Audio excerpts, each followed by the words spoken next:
Good morning internet and welcome back to the channel. So it's Saturday morning, it's the 29th of November and it's a horrible day. I say that every day, it's a horrible day, but it is. It's absolutely awful. Rain, wind, it's not that cold, but you know, never mind.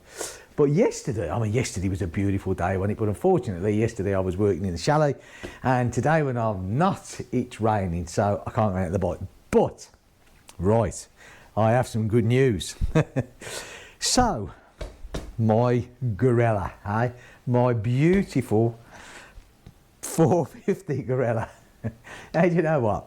Okay, so an update. So yesterday, just to recap, I emailed Royal Enfield India again, having a bit of a whinge yesterday because they emailed me on Tuesday saying that I would be contacted by the French and I wasn't. So I was a little bit, you know, upset to say the least.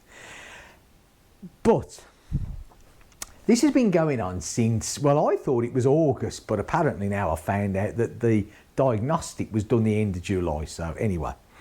So, and I've never moaned. I haven't whinged, I haven't moaned, I've just accepted what I've been told.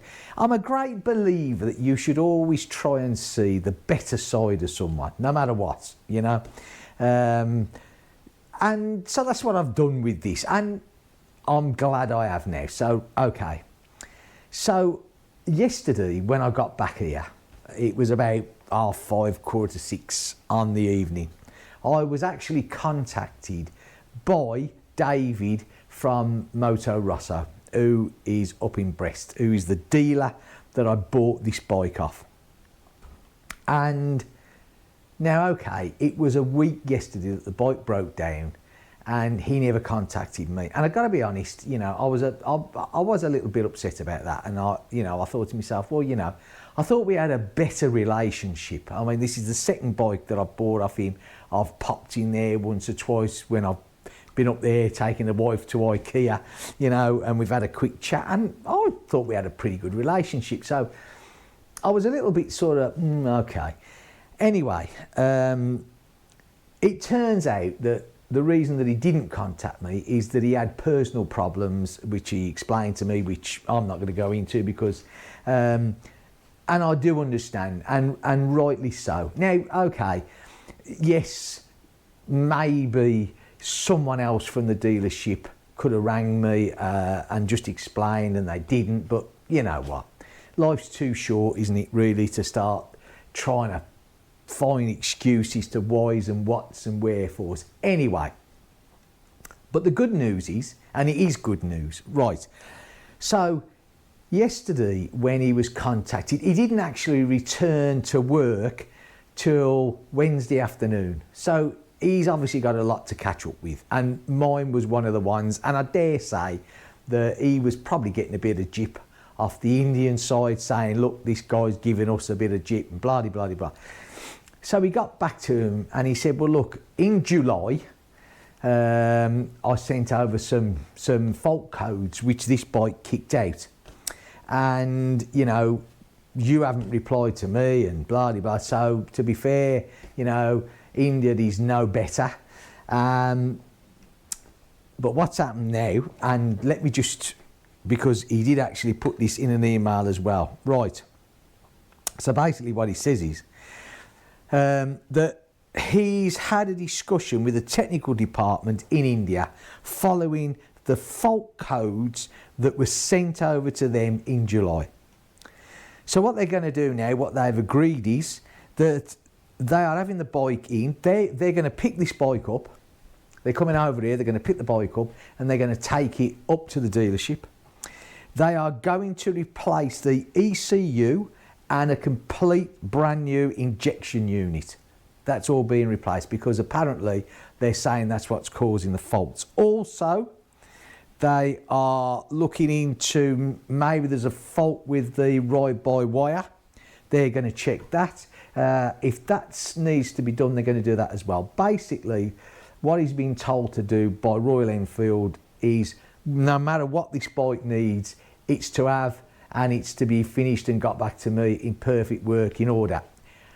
So, I think that's a good result. It took a while to get there, but I think it's a good result. Now, the thing that's pleased me is I've said all the way along that there is a fault with this bike. You know, from day one when I picked it up, I always remember thinking riding it home, God, this is a jumpy bike. But, you know, you put it down to it's a brand new bike, it wasn't running. And as I've said before, when I picked the Himalayan up, I got to be honest, you know, I remember riding that home thinking, oh my God, you know, what have I done? I love that bike now. So I thought to myself, you know, I had to give this a chance. But this bike has never, yeah, it's improved. You know, it's got better, but it certainly doesn't run how a bike should run. And I know, you know, by the comments that I've had back that there is this little niggly thing under the 3,000 revs. They are a bit jumpy and jerky. Not all of them, I'm not saying that at all. But mine was terrible. And then when it started cutting out, and now I've lost the TFT, so obviously, you know, this bike had got a problem. So Dave, like now, he's been instructed, they're definitely replacing the ECU. They're putting on a whole new injection system, throttle body system, that's all being replaced.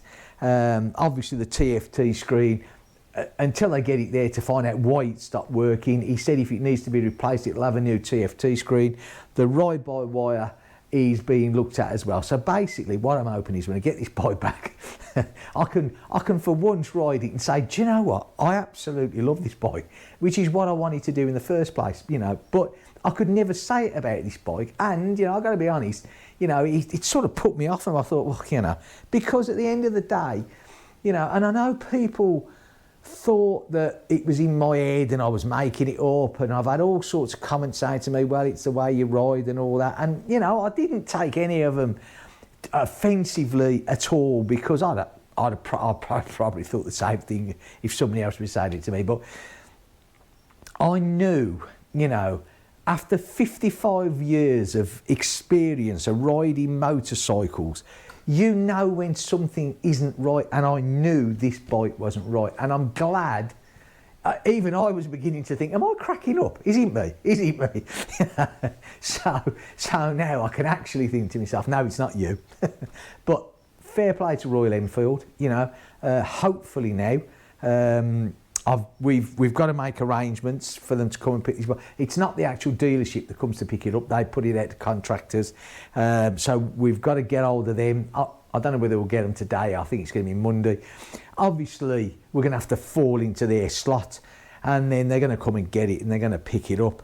And then I'll probably want to go up myself and ride it back, to be honest with you, because I want to try it in the shop before. I don't want them just delivering it back here and I start it up and it's, you know what I mean? I want to make sure, you know, that it's okay. So yeah. So as long, well, the parts that are going to be replaced straight away, they're on order. They're on the way to the dealership.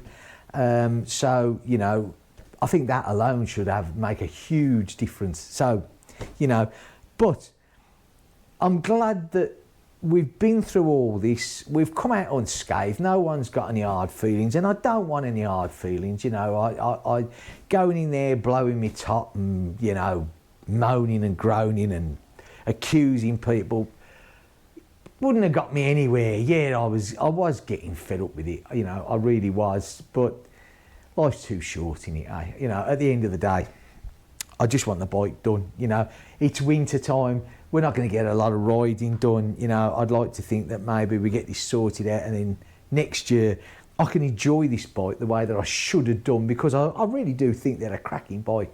You know, I love the look of them. I love riding it. It's so manageable. I think it's a brilliant bike. Anyway, so that's it. That's all I wanted to say really. So obviously, you know, as the procedures get carried out, you know, I'll keep everyone informed. But for now, I think that's a really, really positive side. It's a positive answer. It's what I wanted, you know. It does seem that maybe you do have to keep on. If you've got, or certainly this is my experience of what I've found, if you've got a warranty claim going and they're acting a bit slow, maybe give them a slight push without being offensive. I don't think that's the way forward at all, or threatening or anything else, you know. Just be sociable, and it seems to have worked. Anyway, right, okay. If you've liked this, give me a thumbs up, that would be great. And don't forget, if you're not subscribed, I'd love you to be. I'll see you in the next video. Take care, have a fantastic weekend no matter what you're doing. See you soon. Bye for now.